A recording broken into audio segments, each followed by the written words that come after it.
Hey everyone, I'm Brenton and welcome to Brenton's Question of the Week. Questions that collectors think about but don't always ask. So, this week I've been thinking about, is comic book reading dying?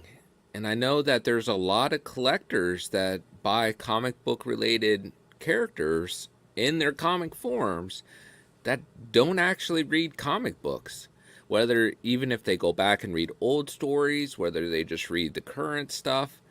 And it just makes me wonder, is as people get older that actually read the comic books, start to die away, is that the end of the comic book industry, or at least comic book reading? Like, people don't seem to be reading that are actually collecting this stuff.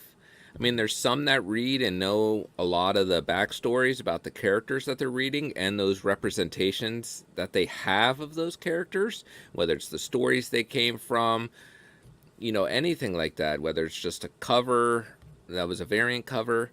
But then there's a lot of people that collect comic book related stuff that don't read anything. And, maybe it's part of this day and age where you could just go on YouTube and you can, get a background on a character or a specific story and you just watch the video of someone explaining it to you, which is easier than reading it.